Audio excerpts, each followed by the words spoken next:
የበሮዛ ሴራ ሉሊት ክፍል እንዲገባ አደረጋት። ማለትም ሉሊት ራሴና መመኝ ባለችበት ሰዓት የሚያስተኛ የእንቅልፍ መድኃኒት በውሃ አድርጋ ትሰጣታለች። እሷን አምና እሺ ብላ ያንን ውሃ ስትጠጣው ወደው ራሷን ስታ ትወርቃለች።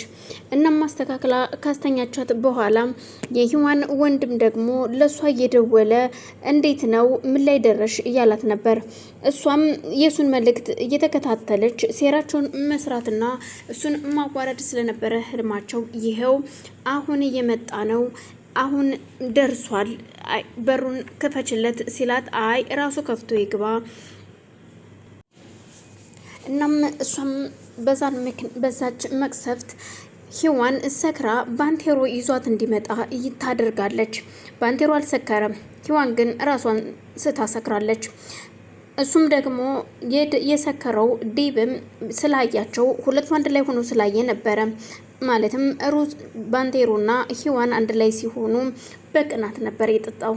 እሱ ጀስ የገባው ወደ መኝታ ቤቱ ሊገባ ሲል ሮዛ አቅፋት አስገባውና ሉሊት መኝታ ላይ ታስተኛዋለች። አስተካክላ እጁንም አስንተርሳ ካስተኛቻቸው በኋላ ትወጣና እየሮጠች የነ ሂዋንን ድምጽ ስትሰማ ወደ ክፍሏ ትሄዳለች። ባንቴሮን ሂዋንን ወደዛው ክፍል ሊያስገባት ሲል ነበር ይህ ሁሉ ጉድ። እሱም እየደገፈ ይዟት መጥቶ ልክ በሩ ጋር ገብቶ ልክ አንገቱን ሲሰድ ፊት ለፊት ያየውን ማመን ያቅተዋል። የዴብ ደረት ላይ ሉሊት ተኝታለች።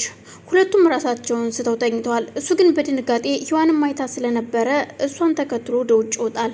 ወደ ውጭ ሲወጡ እሷን ተከትሎ የትም ቦታ እንዳትወርቅ በማለት ለሂዋን ሲል ተከትሏት ይሄዳል። ሂዋንም በንዴት ወደ ወንድሟ ቤት ትሄዳለች። ይህ ሁሉ ሴራ ግን የማን እንደሆነ ራሱ ዴብ ሁን ብሎ እያደረገው እየመሰላቸው እንጂ የወንድሟና የሮዛ ሴራ እንደሆነ ማንም እየገባው አይመስልም። ግን ደግሞ ባንቴሮ እዚህ ላይ ትንሽ የጥርጣሬ አይኖችም አሉት። እናም ሉሊትን እንደማዳን እኔ ሂዋንን ተከትዬ መሄዴ ግን እየጸጸተኝ ነው ይላል። ከደቂቃዎቹ በኋላ ሁሉም ጭልጥ ካሉ በኋላ ሲነጋ ሉሊት ከእንቅልፏ ስትነቃ ያለችበትን ስታይ ግራ ትጋባለች። በድንጋጤ ከተኛችበት ስትነሳ ያለው ካጠገቧ ወንድሜ የምትለው ዴብ ነበረ። እሷ ያየችውና የተባለችውን ነገር ስታስበው እውነትም ይሄ ሰውዬ ሲሰኛና ነፍሰ ገዳይ እንደሆነ ትረዳለች። ይህ ሁሉ የሮዛ ሴራ ነበር። ሮዛ ያለቻትን ሁሉ አንድ ባንድ በውስጧ ታስቀምጣለች። እናም ስታየው በጩኸት ነበር ያቀለጠችው። እሱም በጩኸት ይደነግጥና ከተኛበት ሲነሳ ሮዛ እየሮጠች ትመጣለች። ሮዛ ስትመጣ እያጨበጨበች ነበረ። በጣም ጥሩ ነው። የሂዋን ሲገርመኝ ጭራሽችን አንድ ፍሬ ልጅ ነው እንዴ ይዘህ ያደርከው?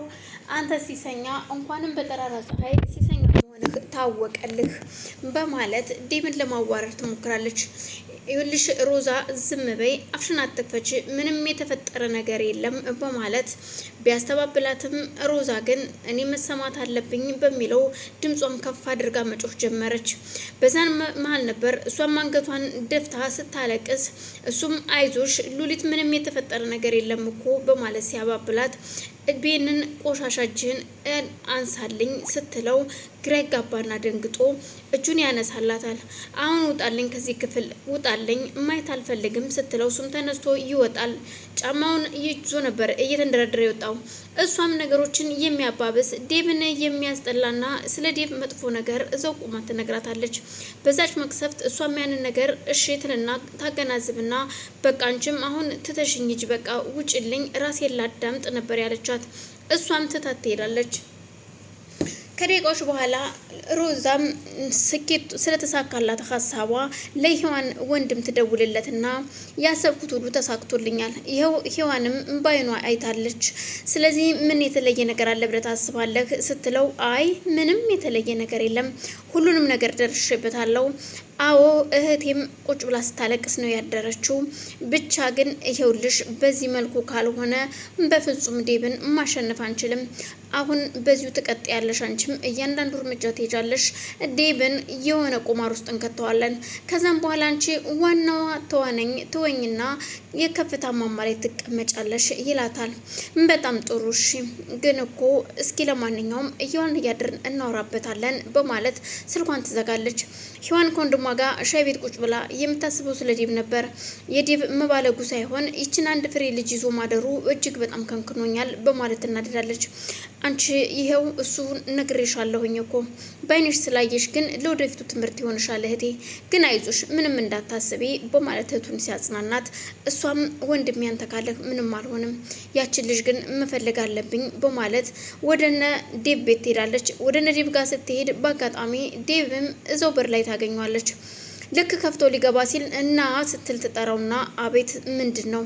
እዩልሽ ትናንትና እኮ አይችሻለሁ ከባንቴሮ ጋር ባንቴሮ እንደምትወጁ ባቅ ኑሮ ከመጀመሪያው ብትነግሪኝ አላስገድድሽም ነበረ ገባሽ? ትናንትና እንደዛ ስትሆኝ እያየሁሽ ነበረ። ለዛም ነበር ጠጥቼ ሰክሬ የገባሁት። አንቺ ግን የማትረቢ ነሽ። የእውነት በአንድ ወንድ ቀየርሽኝ እኔን በማለት ሔዋንን ሲሰድባት፣ ሔዋን ያየችውን ነገር ለመናገር እንዳንተ አይነት ቆሻሻ ደግሞ አለ እንዴ? ጭራሽ ደግሞ ካንተም ብሶ እኔ ልትናገረኝ ነው የምትሞክረው? ስማ ከአንድ ፍሬ ልጅ ጋር እኮ ነው ተኝተ ያየሁህ። ይሄንን ደግሞ እያየሁ ደግሞ ሌላ ነገር ሌላ ስህተት ልትሰራ ነው በማለት ስትለው፣ እባክሽ ሔዋን ያየሽው እውነት አይደለም እንድትረጅኝ እፈልጋለሁ።